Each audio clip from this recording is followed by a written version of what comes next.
Pois seguimos adiante. A golpe de martes estamos no turno de programación local aquí en Santiago de Compostela.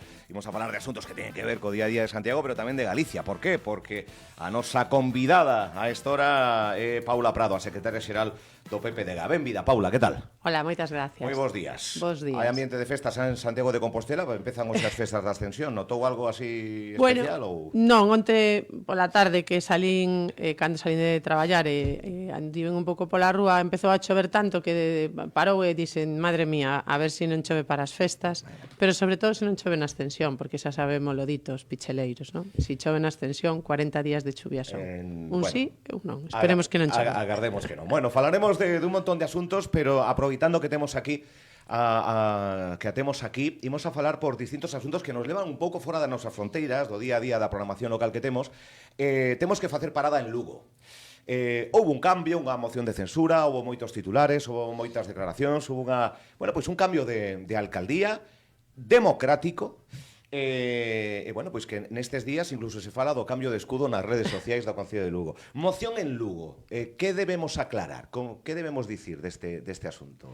Bueno, como ti moi ben decías, é unha ferramenta democrática e legal, e, por tanto, si cambia pois o peso dos apoios cara a un partido, como é o Partido Popular, que gañamos as eleccións en Lugo, con 12 concelleiros, pois quedando a apenas a 600 votos da maioría absoluta, se nos plantexa a oportunidade de gobernar Lugo, sería tamén unha irresponsabilidade non facelo, non? E ademais un fraude cara aos nosos votantes que confiaron en nós. E por que se fai? Pois faise porque en Lugo había unha inestabilidade froito do principio xa da legislatura, cando Lara Méndez acolle a alcaldía perdendo as eleccións, aos 7 meses marcha para o Parlamento de Galicia e a partir de aí xérase unha inestabilidade no goberno municipal que bloquea proxectos importantes para Lugo. E nós consideramos que o importante non é estar nos gobernos, o importante é gobernar as cidades. En este caso, Lugo estaba perdendo oportunidades, Lugo estaba perdendo o pulso de facer cousas importantes para os lucenses e en Lugo realmente nos estaban arranxando os problemas reais dos cidadáns. Estábase inmerso en temas absolutamente partidistas do Partido Socialista, do Bloque Nacionalista Galego. É importante ter un goberno para todos, un goberno que goberne para todos os lucenses. Unha figura, unha persoa que foi clave, que se chama Tránsfuga, é unha persoa que cale a súa situación agora? Está dentro do goberno en Lugo?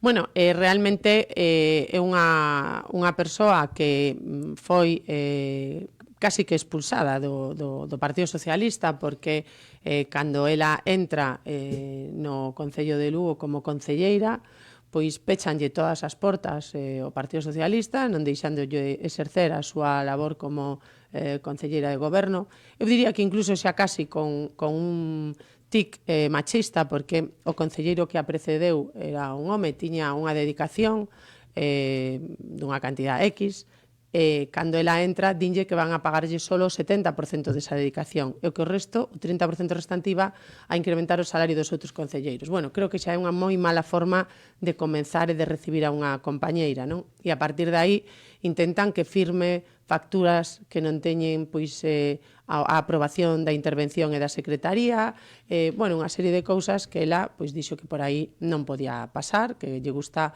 estar nos sitios onde, pois se traballa con rigor, con profesionalidade e con legalidade. Ela pensaba, e creo que acertadamente, que tiña moito que ofrecer a Lugo, que podía facer cousas por Lugo, e agora, neste momento, con apoio ao Partido Popular, ela vai asumir funcións de coordinación de diferentes proxectos. O que ela considera que é importante para Lugo é que coincide co Partido Popular, proxectos importantes para os veciños e veciñas de Lugo. E nese contexto, pois Elena Candia lle está dando a oportunidade de facer cousas pola súa cidade. Queda un ano para as eleccións, un ano e poucos días. Vai dar tempo a este novo goberno do PP que quita preto de 30 anos do PSOE en Lugo? Vai dar tempo a demostrar cambio? Vai dar tempo a que os veciños e veciñas de Lugo comproben o outro xeito que neste caso ten esta alcaldesa de facer as cousas en Lugo? Dará tempo? A ver, eu creo que sí, porque a parálise na que estaba sumida a cidade de Lugo non se podía xa aguantar máis. Elena Candia levaba 3 anos visitando todas as parroquias, todos os barrios, tiña absolutamente identificadas todas as necesidades que había en cada un deles e puxo 50 medidas en riba da mesa, 50 medidas que son factibles de realizar nun ano. Non estamos falando nin de grandes obras, nin de grandes cousas, porque evidentemente os prazos administrativos son os que son e esas grandes obras non se poden facer. Probablemente algunhas se poidan iniciar, pero sí se poden facer cousas pois como desbrozar, como arranxar aceras, arranxar asfalto, resolver problemas de mobilidade, de aparcamento, cuestións que simplemente afectan a vontade política. Está claro que a vontade política de Elena Candia do Partido Popular de Lugo é arranxar eses problemas con que se atopan no día a día os veciños e veciñas de Lugo. A diferencia dos que estaban no goberno, simplemente ocupando o goberno, que non tiñan esas prioridades en riba da mesa. Non? É moi significativo que o voceiro, o anterior teniente de alcalde, que era Rubén Arroxo, do Bloque Nacionalista Galego, nos días da moción de censura, dixo algo así como, bueno, ahora imos a traballar. Bueno, está claro que eles só traballan cando están na oposición, porque é onde saben facer ben as cousas. A manifestación, a algarada, a crispación, a tensión social. E mentras estuveron no goberno, pois non foron quen de facer absolutamente nada. Algo que comentar co tema do cambio do escudo que se está a falar estes días, bueno, principalmente en redes, non sei se é un tema menor, se é un tema que merece a pena explicar, porque utilizaban unha imaxe nas redes sociais do Concello de Lugo que agora mudou polo escudo da cidade, non? En realidade non utilizaban unha imaxe, utilizaban dúas imaxes.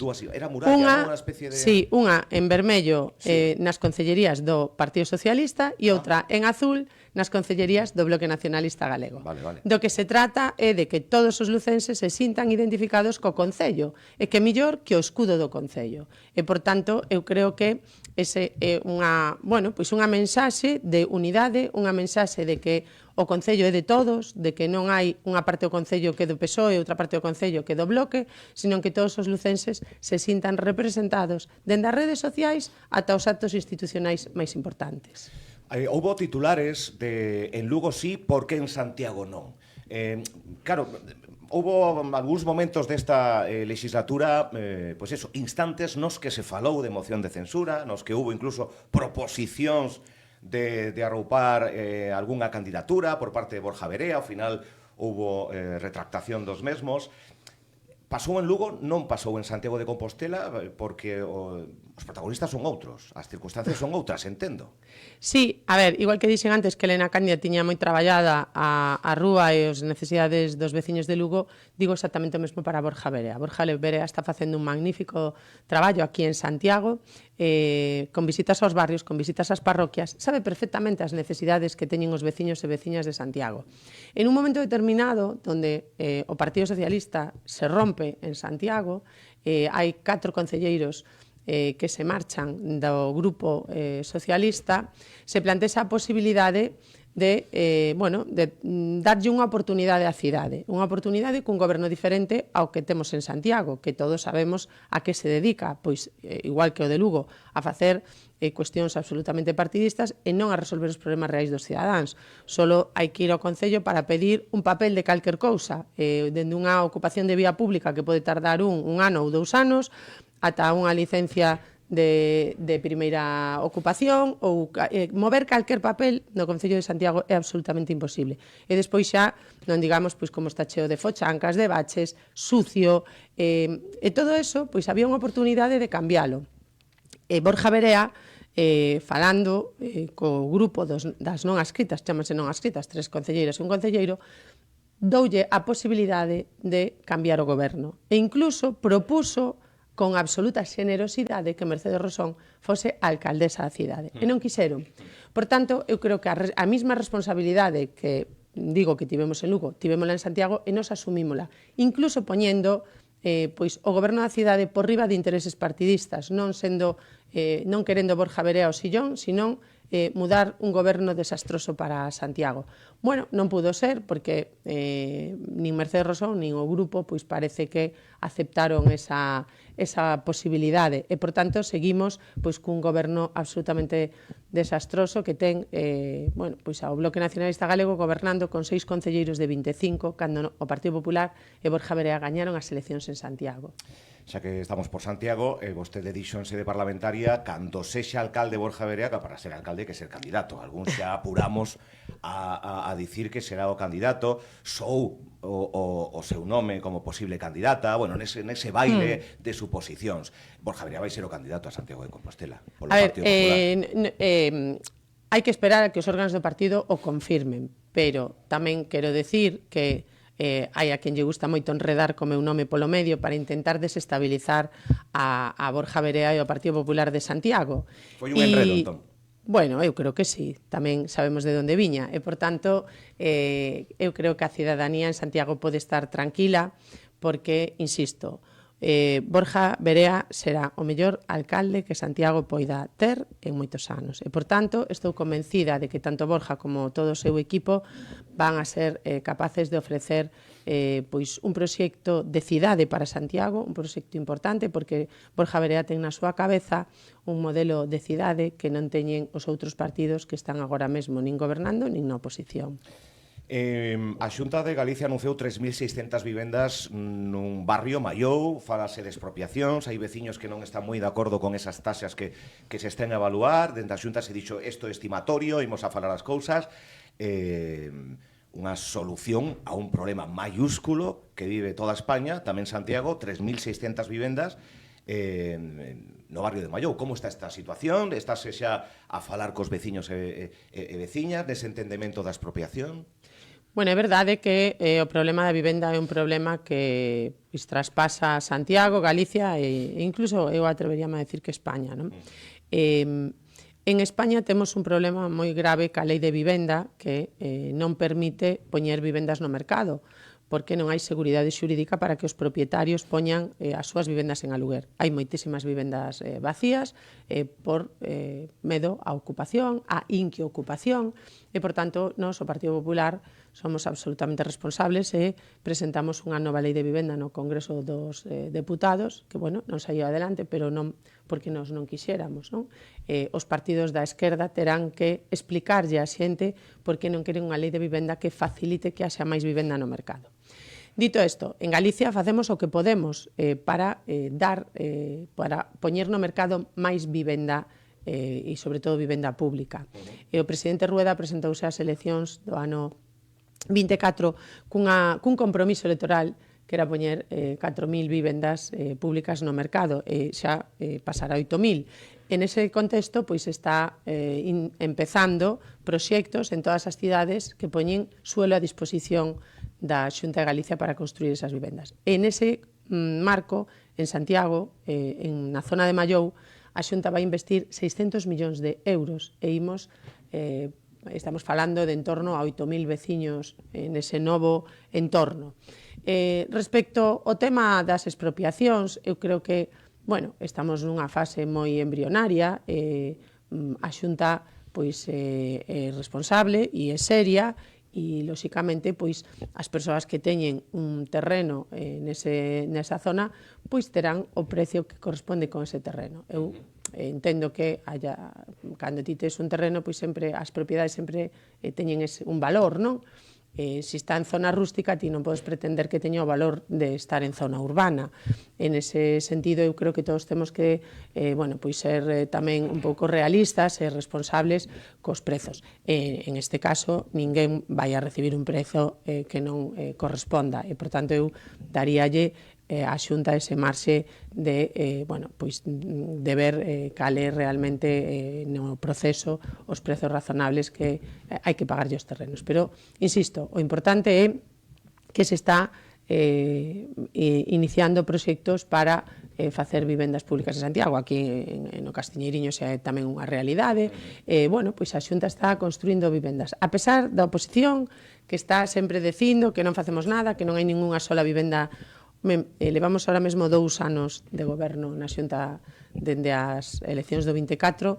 En 2 anos, pois, a Xunta ten demostrado que xa non só aspira a ese incremento de parque de vivendas, sino que estamos falando de moitísimas vivendas máis das que foron comprometidas. Por tanto, o compromiso de Alfonso Rueda ca construción de vivenda é real e, sobre todo, que acceda a ela non só as clases máis vulnerables, sino tamén pensamos na clase media.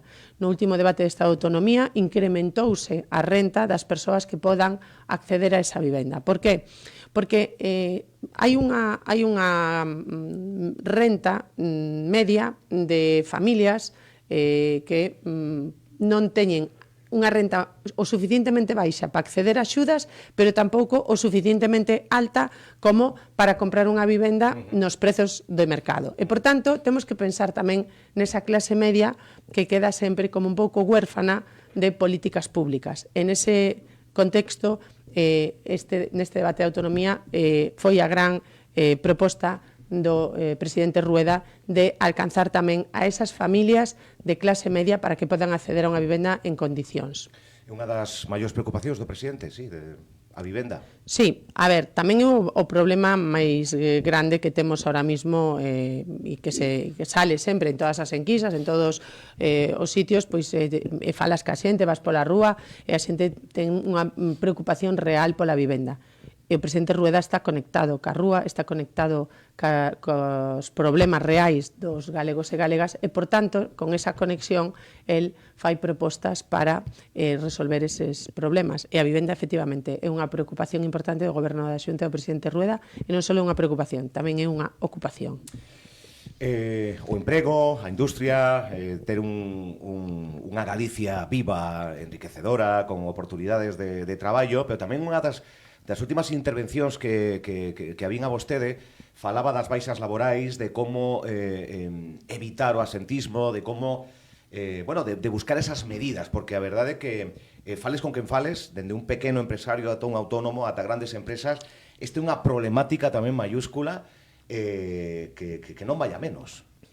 Pois, enlazando ca pregunta anterior, outro dos problemas que temos en Galicia e o presidente Rueda pois non escapa de intentar darlle solución a eses problemas e, por tanto, tamén fixo unha proposta seria e rigurosa para abordar este tema. Unha proposta seria e rigurosa que eu quero decir que hai 3 bulos respecto a eso, non? O primeiro, que imos perseguir as persoas que están de baixa. Eso é absolutamente falso, non? Quen está de baixa porque realmente está enfermo, pois ten que recuperarse. Lóxicamente, nos aí non imos entrar. A diferencia do Goberno de España, que si falou xa de perseguir aos que están de baixa. No Goberno da Xunta de Galicia non se está plantexando eso. Tampouco se está plantexando decir nin criminalizar aos médicos de atención primaria como se fosen os grandes responsables. Non, o contrario, o que se vai a darlle máis ferramentas e poñerlle máis medios para que se asilicen os diagnósticos e as probas e que, pois as persoas que podan estar de baixa porque están pendentes de algunha proba, que eso se axilice. E, lóxicamente, será unha medida que será pactada e falada cos sindicatos, ca patronal, porque como todo o que afecta ao mundo laboral hai que facelo nunha mesa de negociación. Nese contexto, pois creo que o Goberno da Xunta está actuando con absoluta responsabilidade para intentar abordar un problema, porque Galicia somos a segunda comunidade autónoma onde máis baixas a segunda de toda España. E, por tanto, é un problema que hai que enfrentarse. Sería moito máis cómodo deixalo pasar e non enfrentarnos pois nin ás críticas, nin ás manifestacións, nin ás pancartas da esquerda. Pero o Partido Popular é un partido de goberno e a nosos veciños, os cidadáns, os galegos e galegas, nos votaron para resolver problemas, non para mirar cara a outro lado e darlles a espalda. E, por tanto, imos de frente, o Partido Popular e o Goberno da Xunta de Galicia con Alfonso Rueda ao frente, vai abordar este problema, poñendo en marcha medidas que, podamos falar dentro dun ano de que Galicia baixou postos nese ranking que non nos gusta nada. Falou agora das pancartas, das manifestacións, tamén vostede moi activa no seu discurso e tamén aproveitando esa ventada das redes sociais. para criticar o non continuo da oposición, especialmente do BNG, e tamén de manifestación diaria, que non sei se é así, pero son moitas as manifestacións que moitas veces o nacionalismo, a esquerda sacan. Mantense nesa liña. Din a todo non? É realmente todo non? Bueno, ou hai algo que ergueran a man apoiando o Partido Popular nalgúna iniciativa, o BNG? A ver, o da manifestación é que non é o que diga eu, é que a UPG, que é o partido mayoritario dentro do Bloque Nacionalista Galego, se un entra na súa páxina, ten un documento onde se explica como van a facer nos próximos meses, dende principios de ano. E, por tanto, aí xa din abertamente que tipo de manifestacións van a ter e con que plataformas, porque eso xa é o máis curioso, que eles xa non ocultan o seu ecosistema, non?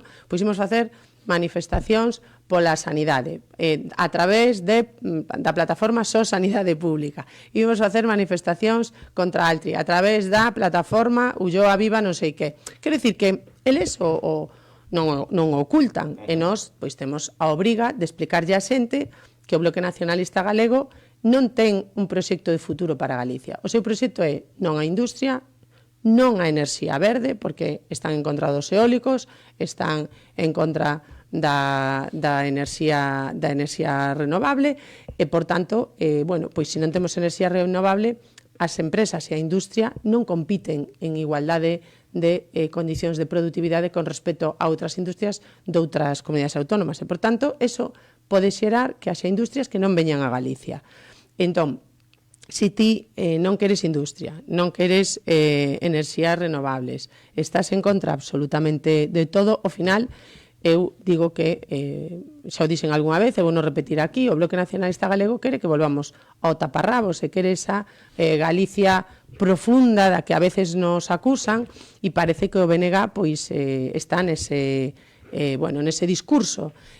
Cando falan de explotacións gandeiras, falan do rural como se fora un rural escuro, un rural anclado no século XVIII, cando hoxe xa non podemos falar de explotacións gandeiras, sino que temos que falar de industria gandeira. A min me gustaría que os do Bloque foran a ver calquer explotación que hai no rural galego e vexan como se manexan pois con softwares, con robots de ordeño, con ordenadores, teñen no seu móvil apps, incluso de xa casi de administración de alimentación aos animais. Quero dicir que eu non sei que pensan, se pensan que a xente sigue pois co sacho e co arado no rural.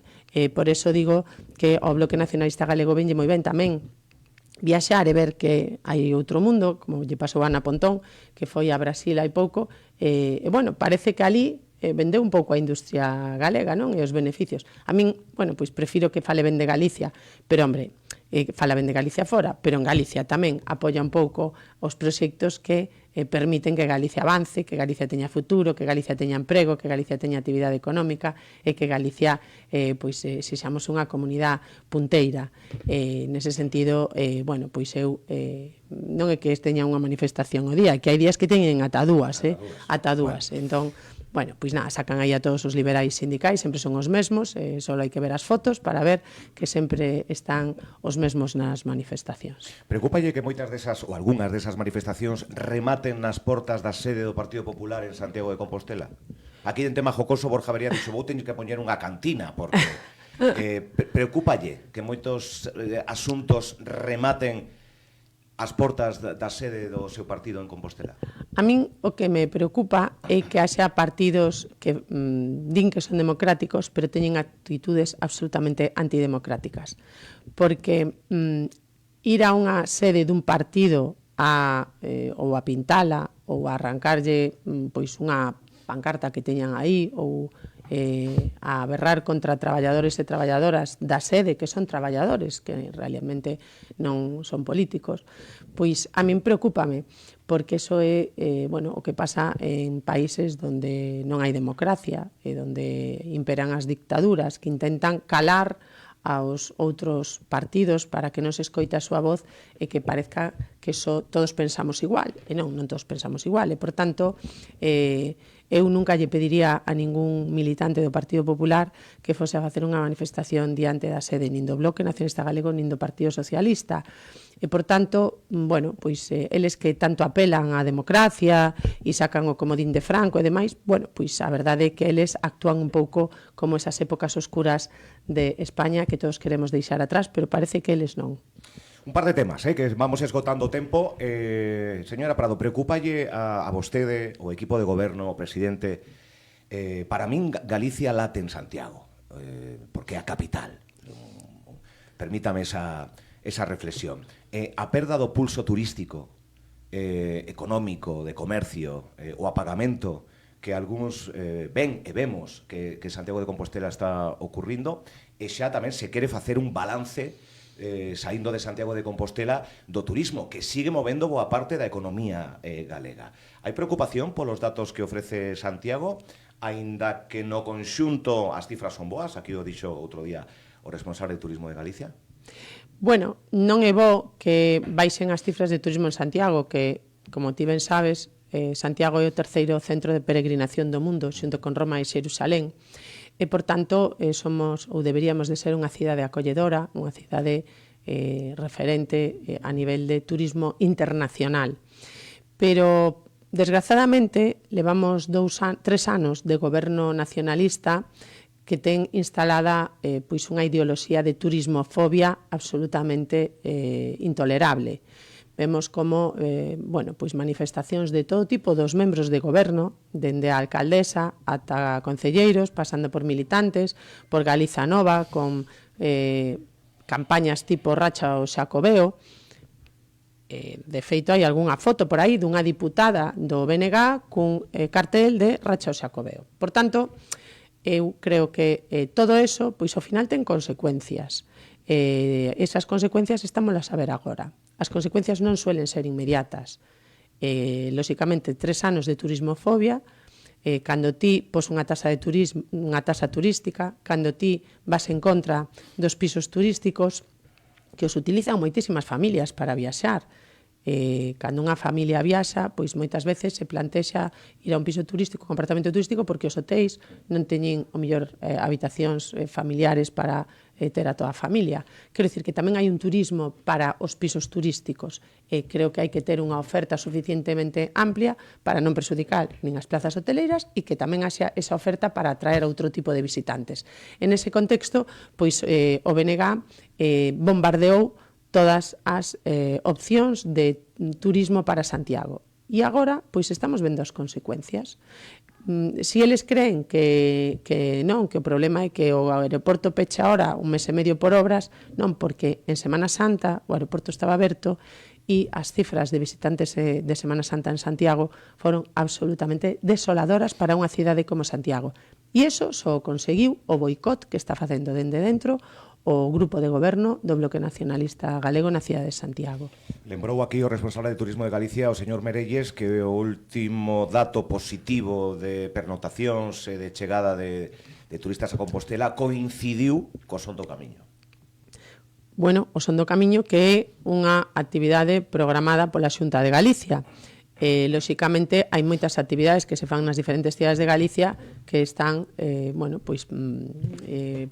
promocionadas dende a Xunta. Por qué?